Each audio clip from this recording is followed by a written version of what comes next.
de Atos dos Apóstolos, capítulo de número 1 e o verso de número 8, nós vamos estar meditando essa manhã, a partir provavelmente do versículo 7, que diz assim: E respondeu-lhes: A vós não é dado a saber os tempos ou época que o Pai reservou para a sua própria autoridade, mas recebereis poder ao descer sobre vós o Espírito Santo, e ser-me-eis testemunhas, tanto em Jerusalém, como em toda a Judéia, em Samaria, até o confim da terra. Quando nós entendemos essa promessa do Senhor Yeshua, nós entendemos uma coisa muito poderosa. Devemos entender que a primeira pregação do Senhor foi sobre o reino de Deus. Em Marcos capítulo 1, versículo 15, nos fala que ele, quando começou a pregar, ele disse: arrependei-vos, porque é chegado o reino de Deus. Por isso o arrependimento, diferente do que muitas pessoas pensam, que está relacionada propriamente a choro, a tristeza, o arrependimento está relacionado a uma mudança de cabeça, a uma mudança de entendimento. Por isso que a palavra arrependimento está relacionada com a palavra metanoia, porque leva você a se movimentar. Quando é que nos arrependemos? É quando movimentamos o pensamento e movimentamos o coração. Pessoas que não movimentam as emoções e o pensamento são pessoas que nunca acessam ou alcançam uma mudança. Por isso, o primeiro trabalho do reino de Deus é mudar a nossa cabeça de lugar. O primeiro trabalho do reino de Deus é posturar os nossos corações dentro do plano eterno de Deus. Esta é a obra. E quando nós compreendemos esta realidade, nós entendemos que Jesus chegou para os seus discípulos, a primeira coisa, chamou esses caras para sair de uma vida comum. Como eles viviam? Viviam uma vida complexa? Não, viviam uma vida simples. Alguns tinham funções diferentes. Um era cobrador de impostos, outro era pescador. E o que era uma vida simples? Uma vida simples é viver como vivem os animais. Como vivem os animais? Os animais vivem, eles comem, caçam e dormem. Nós, às vezes, resumimos a nossa vida nisso. Em trabalho, estudo, fazer uma viagem, ganhar dinheiro. E é legal, mas não existe nenhum objetivo mais elevado. Não há nenhum plano que seja mais complexo. Por isso, a vida complexa não é que ela se torna difícil. A vida complexa é aquela que tem um sentido. É aquela que tem essência. É aquela que propõe a construção de um legado. Por isso, quando apenas vivemos como vivem os animais, passamos por esse mundo, morremos e não criamos nenhum tipo de relevância, nem para os nossos descendentes, não melhoramos o mundo. Você tem que entender que a função de você estar no mundo é melhorar o mundo. Se você diz assim, o que é a função de um discípulo de Cristo? É melhorar o mundo. Glória a Deus. Durante muitos anos a igreja arruinou o mundo. Como arruinou o mundo? Porque profanou a fé. Como profanou a fé? Com religiosidade, com corrupção financeira. Então, como que se tornou a fé das pessoas? Se tornou uma fé sem identidade, sem compreensão do plano de Deus. Por isso o reino de Deus mexe com o seu pensamento. O reino de Deus te faz pensar. E quando você diz que, em primeiro lugar, o chamado de Jesus aos seus homens foi ser discípulos, né? A palavra discípulo é muito interessante, porque ela vem da palavra chamada mantano. E a palavra mantano tem um sentido simplesmente de fazer você se movimentar. Para aqueles mais italianados, isso lembra a palavra lontano, que significa exatamente você criar um movimento de saída. Então, o que é um discípulo? A primeira coisa que nós entendemos que ser um discípulo de Cristo, para viver um avivamento real, são pessoas que estão abertas para um movimento. Pessoas que não se movimentam não podem aprender. Por isso a palavra discípulo está relacionada em se movimentar e aprender. Isso quer dizer que pessoas que têm uma cultura de vida estática, que têm uma vida concretada, que não são abertas para Deus, ou para as inovações, ou para as novidades de Deus, geralmente são pessoas que nunca poderão se tornar discípulos, porque os discípulos estão abertos para crescer. Por isso, lantano quer dizer colocar um movimento dentro da sua vida. O que gera a manifestação do reino de Deus? Gera uma cultura de mobilização. Você não pode passar a sua vida dentro de uma igreja, sentado numa cadeira, cantando 5 músicas e ouvindo a mensagem. Sabe, isso não propõe arranque, isso não propõe mudança, isso não traz rompimento ou revelação da identidade de Deus para o mundo. Falamos de uma coisa mais elevada. Falemos de uma vida que tem movimento. Todas as vezes que a revelação de Deus atingiu pessoa na Bíblia, essa revelação gera movimento.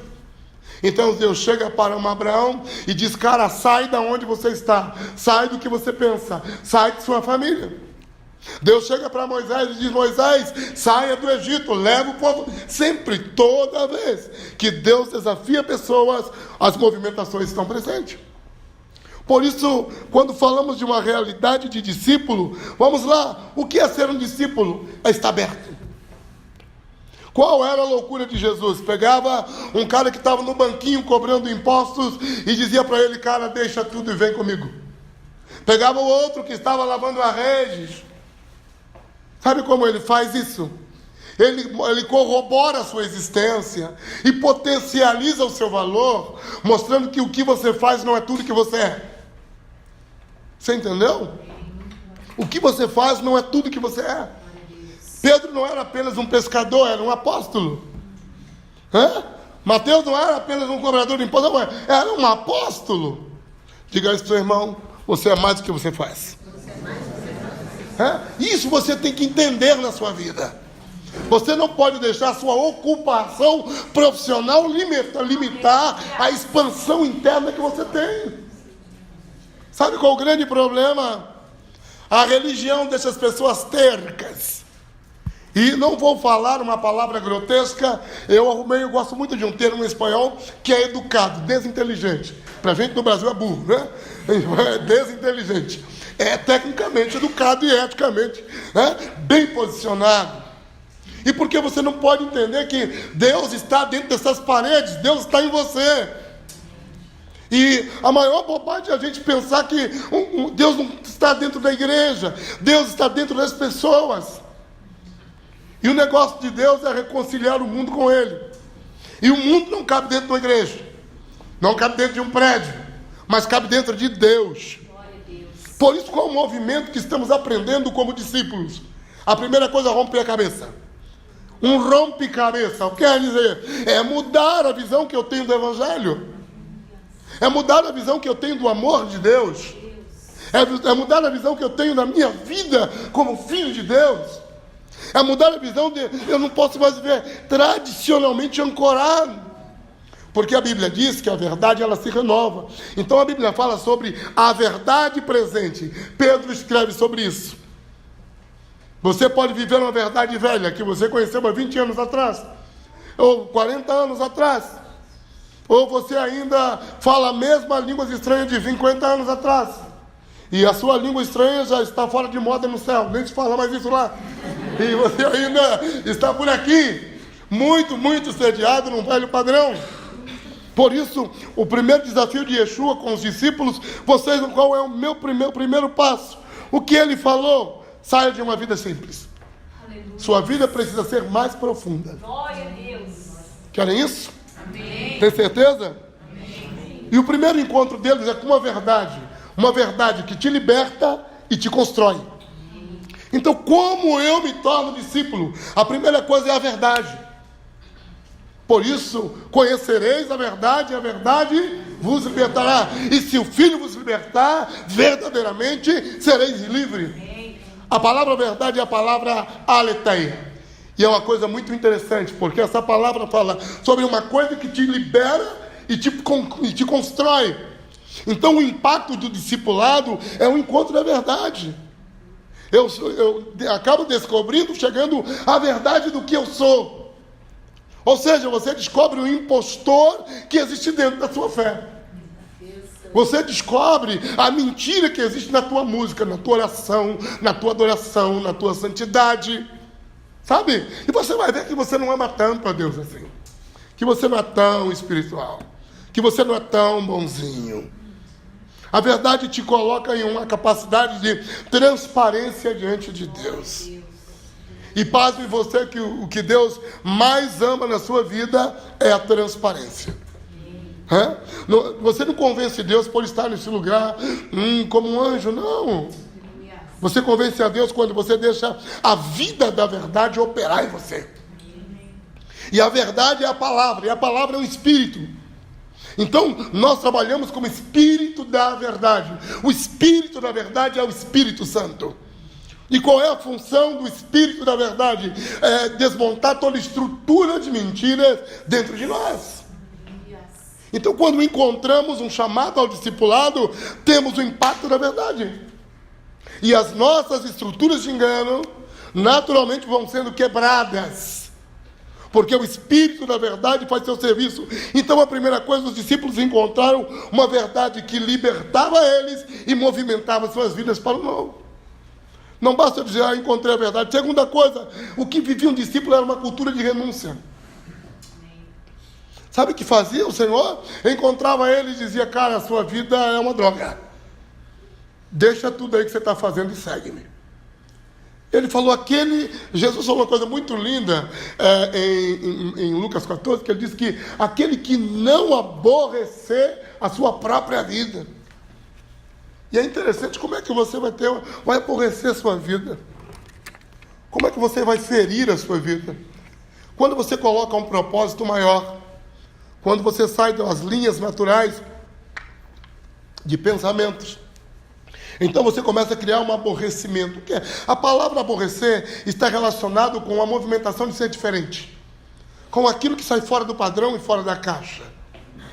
Por isso um discípulo de Cristo se torna um louco, porque não tem o objetivo de ser igual a todo mundo. Sabe o que é ser um discípulo de verdade? É dizer, estou renunciando o quê? Ser igual aos outros? Renunciando o quê? Porque renunciando à cultura do mundo. Eles estavam chamados para quebrar uma cultura.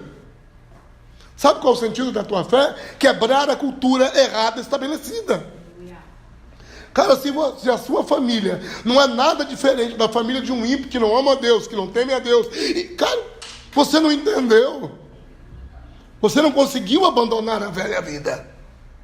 Se você trata dinheiro como qualquer homem materialista que não tem Deus trata, você não compreendeu nada. Se você não honra a tua esposa, cara, se você a trata mal, é grosso, indelicado, você não entendeu. Sabe o que é a cultura de renúncia? É mudar o padrão. É ser modelado de uma forma nova. E sabe que nós estamos propondo como reino de Deus isso? É dizer, cara, você está ferrado, você tem que honrar a tua esposa. Entendeu? Entendeu, né, Fabíola? Saiu daqui, ele já vai te levar no Baby Beef. Já disse, e por quê? Eu fico doido. Se o cara compra um iPhone 8 Plus para ele e compra um Samsung de R$300 para a esposa, tá maluco? Hã? Não pode. Se o cara compra um jogo de rodas de R$20 mil para o carro e fica chorando para pagar uma sandália de R$200 para a mulher, você não entendeu? Deus santo. Glórias, né? Então, quando entendemos a consistência de renunciar o modelo, esse modelo desqualificado do valor não nos serve. Entendeu? O reino de Deus, ele valoriza você. A mensagem do reino gradua e potencializa a sua consistência como filho de Deus. Então é tempo da gente renunciar. Ser discípulo para um avivamento é renunciar. Renunciar a uma maneira velha de pensar. Renunciar a uma linguagem. Uma linguagem negativa, destrutiva. Sabe? Então é renunciar, é trocar de idioma. Ter o idioma de Deus. Ter uma linguagem de fogo, literalmente, aonde Deus possa se revelar sobre ele. Você não precisa ter aquela linguagem de crente, chata pra caramba. Não. Vem um cara, e aí, pastor, irmão, tudo bem? Não, cara. Para com isso. Você pergunta, cara, como é que vai a tua esposa? Só a graça. Isso quer dizer o quê? Não tem lógica, cara. Entendeu? Não, aprenda a ser normal, natural, de Deus, como era Jesus.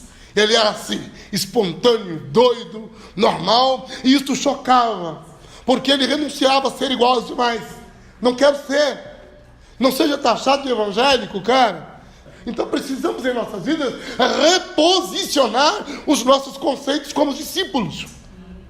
E dizer de verdade que procuramos assumir a identidade do que é de Deus, do que é da Bíblia sobre nossas vidas. Queremos de verdade abraçar aquilo que vem como um plano de graça eterna e que está para ser imprimido na nossa maneira de viver. Isso é andar com Deus. Então, cultura de renúncia. Quando falamos isso, vamos deixar as bagagens velhas. É tempo de deixar a velha bagagem. Porque quando você anda no reino de Deus, você anda leve. Você é veloz. Pô, sim, os discípulos, o Senhor mandou para os discípulos, vão. Mas não levem nada. Sabe por quê? Quem anda como discípulo, que isso tem que ser leve. E qual o grande problema? É a obesidade. A obesidade espiritual, emocional, é um problema. Porque pessoas obesas não aguentam correr. São pesadas. Essa escada é um bom teste, né? Sempre. E por quê? Porque precisamos fazer uma dieta de fé. Uma dieta de discipulado. Uma dieta de vida. Como já vos disse, a dieta serve para as duas coisas. Para gerar emagrecimento, que é. Isso é medicina, é saúde. E serve para condicionamento físico. E a nossa fé precisa ter essas duas coisas. Um condicionamento e uma saúde. Por isso, quando começamos a renunciar, estamos fazendo dieta. Estamos cortando coisas. Cortando tudo que te deixa pesado e lento. Para que você possa ser veloz na sua fé. Efetivo no seu chamado. Assertivo com Deus. Este é o sentido de ter uma cultura de renúncia. Em terceiro lugar, eles quando foram chamados, eles tiveram o quê? Uma revelação. Então, qual a primeira coisa que me impacta quando eu me aproximo de Deus? Revelação. A palavra revelação está relacionada como você abrir uma cortina. O grande problema é que a maioria das pessoas que se convertem hoje não tem experiência com Deus. Se convertem por manipulação, por experiência terceirizada. Uma geração que está formada por ler livros e escutar música. Mas não porque teve uma revelação de Deus. A questão é Deus precisa aparecer para você. Você precisa ver Deus. Se você não ver Deus, você não vai saber como Ele se movimenta, como Ele é. Por isso a revelação. O apóstolo Paulo era um cara tão maluco que ele falou que eu não aprendi do Senhor, eu não aprendi de homens. Ele falou isso aos Gálatas, o meu evangelho não é que eu aprendi de homens, eu aprendi do próprio Deus. Amém, gente? Amém. Então o que quer dizer isso? Quando me converto, eu preciso ter uma revelação. Essa onda de você ficar 10, 20 anos dentro de uma igreja e falar eu não sei quem eu sou, tá doido. Paulo, quando se converteu, no dia que se converteu, ele já sabia para quem estava se convertendo. Ele se converteu e Deus disse, você vai ser um apóstolo dos gentios, vai ser pregador, no mesmo dia. Então você precisa entender que a revelação traz a sua identidade. Amém? Amém. Quantos têm identidade aqui? Para que serve a identidade? Para quê? Te identificar. Para que serve a identidade? A identidade revela quem você é? Tem certeza? Sim ou não? Fala para o seu irmão, a sua identidade revela a quem você pertence. Entendeu? Por isso tem o nome do seu pai e de sua mãe. Entendeu? Então o sentido da nossa identidade em Deus mostra a quem pertencemos. Glória a Deus. Você pertence a Deus. Por isso a sua revelação traz identidade. Mostra quem você é. E quando você compreende isso, sua vida muda. Sua vida tem outro sentido, outro que nada, outro rumo. Esse é o chamado de Deus para você. Você tem uma vida sem sentido quando não sabe a quem pertence e quem você é. Pois você é discípulo, é filho de Deus, tem um chamado, tem o Espírito Santo. Por isso a revelação e identidade. E a identidade revela a sua missão. Então você conhece quem você é, a quem você pertence, o que você tem e o que você pode fazer nesse mundo. Como você pode servir neste mundo.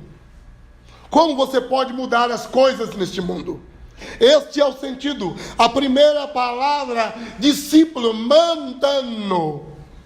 Sabe, quando eu olho esse texto me deixa maluco. Porque os discípulos foram chamados para viver esta vida de poder e autoridade. Como o Senhor discipulou os seus discípulos? Com poder e autoridade. Levando-os para uma vida de avivamento completo. Como alguém que está dentro do reino de Deus pode viver sem um avivamento? Não. Não é possível. Por isso, quando falamos de a revolução do avivamento, nós falamos sobre uma revolução que começa pelo fato de entendermos o chamado ao discipulado. Por isso falamos de um avivamento progressivo. Não é um avivamento que você vai viver um culto legal e não, vai ser progressivo e crescente. Sua vida precisa mudar em Deus. Sua história precisa mudar em Deus. E a melhor forma de fazer isso é quando você se posiciona dentro de um chamado. Primeiro foi discípulos. Depois que o Senhor ressuscitou, o chamou de testemunhas. Qual é a diferença entre o discípulo e uma testemunha? Sabe? Nós sempre estamos com a mentalidade, a igreja dos últimos dias não será mais igreja de discípulos, será igreja de testemunhas. Então precisamos progredir, andar. Primeira fase, discipulado. Discípulo. Segunda, testemunha.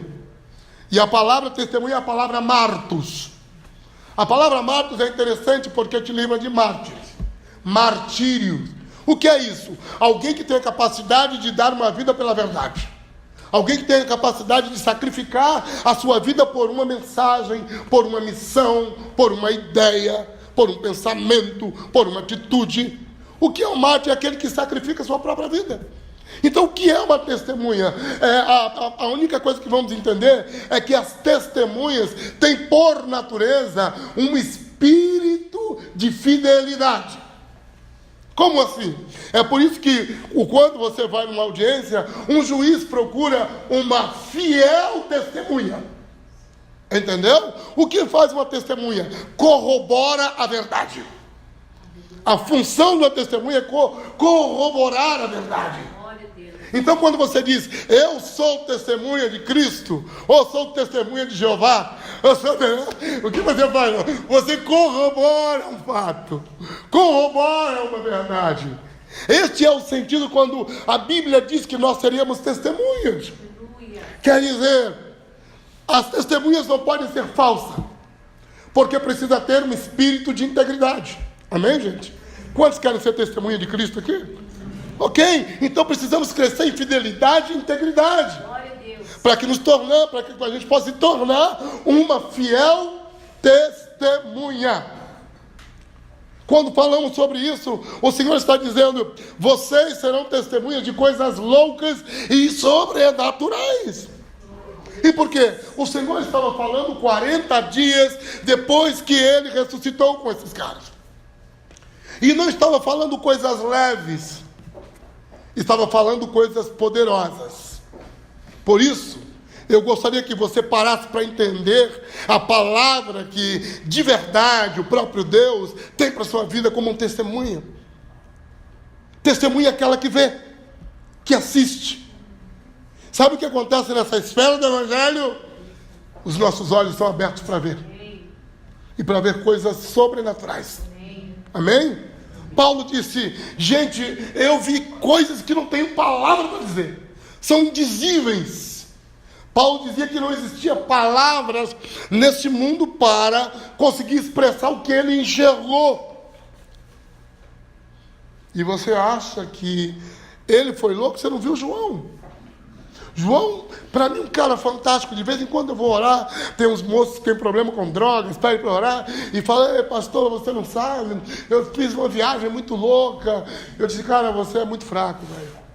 E por quê? Eu falo: você ouviu falar de João na ilha de Patmos? Pois é, o cara via dragão subindo do mar, as pessoas com metade de homem, metade de gafanhoto, e não usou nada, cara. Então, ele é muito louco. Ele já estava chapadaço do Espírito, cheio de Deus, viu as coisas, a testemunha das coisas divinas. É isso que nós estamos falando. Nosso papel, nosso chamado como testemunha é ver. É ser uma geração de visão. Ser uma igreja que tenha olhos espirituais. Que contempla as coisas dos céus. Que não vive apenas pelo natural.